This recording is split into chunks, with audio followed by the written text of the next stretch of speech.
Hai sobat-sobat keren. Jumpa lagi di channel Piring Kosong, channel yang mengupas tentang tips, kuis, edukasi, dan pengetahuan umum. Jangan lupa dukung terus channel ini agar kami bisa selalu menemani sobat keren semua. Kali ini kita akan bahas mengenai terapi pijat refleksi. Mungkin teman-teman semua sudah pernah dengar dengan refleksi? Ya, benar sekali. Salah satu pengobatan alternatif yang dapat membantu atau mengobati berbagai macam penyakit. Untuk lebih detailnya, ayo kita sama-sama cek video ini sampai habis. Jangan lupa subscribe, like, dan komen ya. Terima kasih. Pijat refleksi atau juga disebut refleksologi merupakan cara memijat tangan, kaki, dan anggota tubuh lain dengan mengarah kepada titik pusat urat-urat saraf. Pemijatan di tempat-tempat tertentu itu mewakili semua organ internal, sistem tubuh, anggota badan, dan kelenjar. Nah, dengan menstimulasi titik-titik ini, dengan teknik pemijatan tertentu, organ-organ yang berhubungan akan mendapatkan efek langsung. Terapi pijat refleksi sangat berguna untuk memperbaiki kondisi kesehatan seseorang dan cocok untuk segala usia. Pada tahun 1900, Dr. William H. Fitzgerald itu dah pokoknya, berhasil menemukan kembali metode pijat refleksi atau zona terapi bagian tubuh yang dirawat. Tidak peduli berapa jauh bagian tubuh ini dari bagian kaki yang dipijat. Kemudian zona terapi pijat refleksi dipopulerkan lebih lanjut oleh Dr. Edwin Bowers dan Dr. Star White yang membuka praktek di Los Angeles pada tahun 1920-an. Baru pada tahun 1938, Dr. Riley beserta asistennya, Eunice Ingham, untuk pertama kali menulis tentang pijat refleksi. Pada buku pertamanya yang juga dilengkapi dengan peta zona terapi pada telapak kaki. Dan diagram refleksi pun kemudian mulai menyebar kepada masyarakat luas. Ribet-ribet. Teori refleksi. Pijat refleksi secara teoritis dapat diterangkan cara bekerjanya. Berikut ini ada beberapa teori yang berkaitan dengan pijat refleksi. Yang pertama, teori kristal. Yang kedua, teori getah bening. Yang ketiga, teori peredaran darah. Teori kristal. Apabila terjadi gumpalan kristal pada saraf, maka ujung saraf-saraf tidak mampu memindahkan rangsangannya. Melakukan pijat refleksi akan menghancurkan gumpalan kristal tersebut sehingga lalu lintas rangsangan saraf menjadi lancar kembali.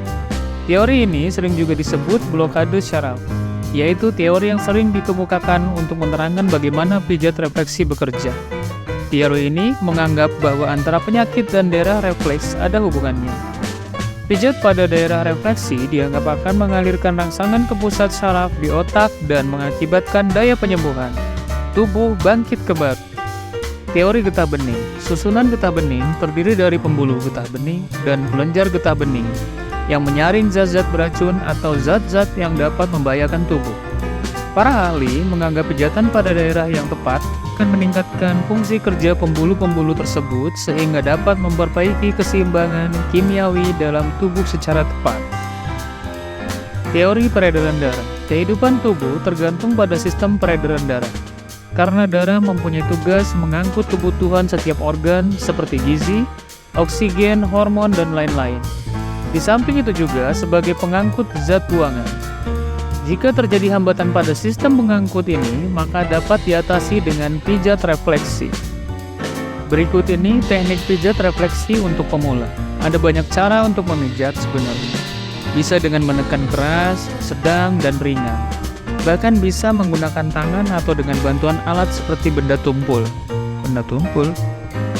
Bagaimanapun metodenya, terapi pijat sebaiknya dilakukan di ruang yang bersih, nyaman, tenang, dan memiliki sirkulasi udara yang baik. Kondisi tersebut dapat membantu pasien menjadi lebih tenang dan nyaman. Selain itu, waktu pemberian terapi juga harus diperhatikan, yaitu sekitar 30 menit.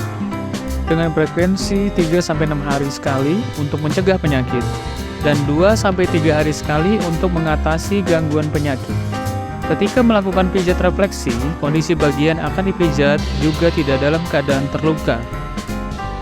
Tekan kuat-kuat telapak tangan satu sama lain selama 10 hitungan. Ulangi 10 kali. Ingat ya, 10 kali. 10. Betul. Yang kedua, buat ujung-ujung jari dan ujung ibu jari dari kedua tangan saling bertemu seperti pada gambar. Tekan kedua sisi ke arah berlawanan seperti pada gambar selama 10 hitungan. Ingat, 10 kali. Yang ketiga, tekan kuat-kuat jari-jari dari suatu tangan ke arah belakang selama beberapa detik. Jangan terlalu lama, nanti tidak kembali lagi. Ulangi 10 kali. Ulangi hal ini untuk tangan yang lain. Selain teknik yang tadi, Anda juga bisa menggunakan teknik lain berikut ini. Yang pertama, tekan titik atau zona terapi refleksi kaki dengan jempol dari bawah ke atas. Dari bawah ke atas. Dari bawah ke atas. Dari bawah. Iya, Anda pintar sekali.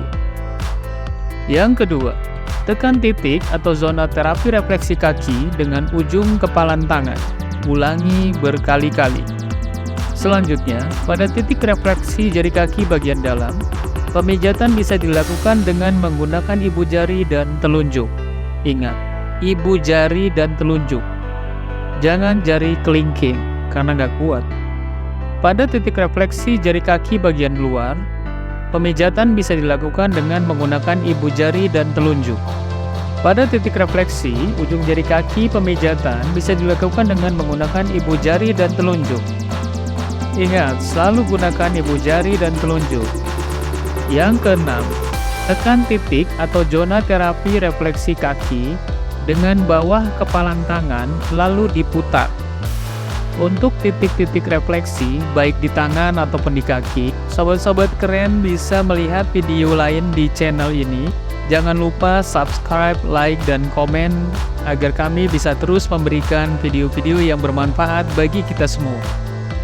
Dalam melakukan pemijatan, agar kulit tidak lecet, pergunakanlah minyak ataupun krim. Ketika memijat, kadang pada daerah refleksi akan terasa sakit. Rasa sakit itu sewajarnya. Apabila orang yang dipijat tak kuat menahan rasa sakit akibat dipijat, lebih baik jangan dipaksakan ya.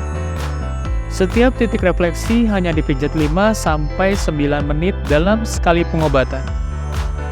Daerah refleksi yang terdapat di kaki, cara pijatnya dari arah bawah ke atas sesuai dengan arah aliran darah. Kebanyakan orang memerlukan waktu perawatan 4-8 minggu untuk memperoleh hasil yang memuaskan. Tetapi bagi pasien berpenyakit kronis, dipijat 3 kali dalam seminggu atau 2 hari sekali. Jangan memijat setiap hari. Capek.